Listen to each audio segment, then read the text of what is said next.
Hi, I'm Dr. P.K. Talwar, cosmetic surgeon, New Delhi, and I'm practicing cosmetic surgery for more than 30 years now. Previously, I was attached to Apollo and Max hospitals, and now I'm running my own cosmetic laser surgery center at Greater Kailash Part 1, New Delhi. हमारे पास कई patients जो आते हैं facial treatment के लिए और जिनके depressions हैं, लाइन है फेस पे, और वो कई बार हमसे प्रश्न भी ये पूछते हैं कि डॉक्टर साहब आप इसमें कौन सा प्रोसीजर करेंगे, आप फिलर डालना पसंद करेंगे या फैट डालना पसंद करेंगे। तो देखिए मैं उनको दोनों ही चीज़ें बताता हूँ, दोनों के एडवांटेज बता देता हूँ कि देखिए अब जैसे फिलर है, फिलर जो है अगर हम डालते हैं तो वो हम ऑफिस में ही डाल सकते हैं बड़े आराम से। It is an almost non surgical procedure. तो फिलर को आप आएँ ऑफिस में डलवाएं और आधे घंटे बाद चले आएँ। दूसरा ये कि अगर फिलर के कारण कोई इरेगुलरिटी चेहरे पे आ गई है, कहीं कुछ नोड्यूल बन गया है, कुछ ज़्यादा कम हो गया है, तो हम उसको डिज़ोल्व भी कर सकते हैं। उतने फिलर को हम हाईलेस की मदद से डिज़ोल्व कर सकते हैं और ताकि वो वापस स्मूथ हो जाए। तो इसका एडवांटेज है, फिस प्रोसीजर है।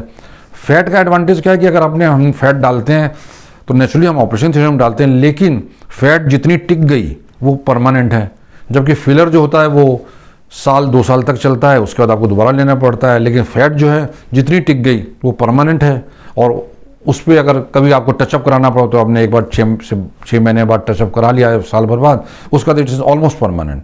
तो ये उसका फैट का एडवांटेज होता है। प्लस फैट में स्टेम सेल्स भी होते हैं जो रीजनरेटिव सेल्स कहलाते हैं। वो आपकी स्किन को जो ग्रोथ फैक्टर की तरह काम करते हैं, कोलेजन की श्रिंकेज में मदद करते हैं। तो ये कई चीज़ें होती हैं। तो दोनों के अपने अपने एडवांटेज हैं। प्राइस में भी कुछ ज़्यादा फर्क नहीं होता है। तो हम एक्चुअली पेशेंट्स को ही फिर हमें बताना पड़ता है पेशेंट को, भाई ये फैट जो है हम थोड़ा नेचुरली क्लिनिक में ना करके हम ऑपरेशन थिएटर में करना चाहेंगे, थोड़ा ज़्यादा अच्छा है सब चीज़ से मिलेगा। तो फिर पेशेंट ही डिसाइड करते हैं कि भाई क्या कराना है क्या नहीं। तो हर ट्रीटमेंट के कुछ ना कुछ एडवांटेज या कुछ ना कुछ डिसएडवांटेज होते हैं। वो चीज़ें वो पेशेंट खुद ही वे इन करते हैं, एंड देन दे डिसाइड कि भाई वेदर दे वांट फिलर। अगर उनके पास टाइम नहीं है और दे से नहीं हमें ओटी में नहीं जाना, we want only non surgical, तो naturally filler. If they say okay it is very minimally invasive injection fat है और ओटी में जाने को तैयार है, तो फिर हम उनको वहाँ कर देते हैं।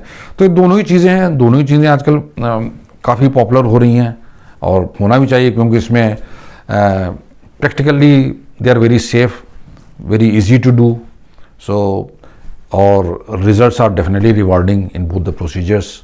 तो इस बारे में ये कहना कि क्या बेटर है क्या नहीं, मैं इतना ही कह सकता हूँ कि फैट के रिजल्ट जो हैं लॉन्गर लास्टिंग है, फिलर के नहीं है। But filler is easier to do because we can do it in office procedure, जबकि उसको मैं यूजुअली मैं प्रैक्टिकली उसको अपने केसेस में तो ऑपरेशन थिएटर में ही करना पसंद करता हूँ।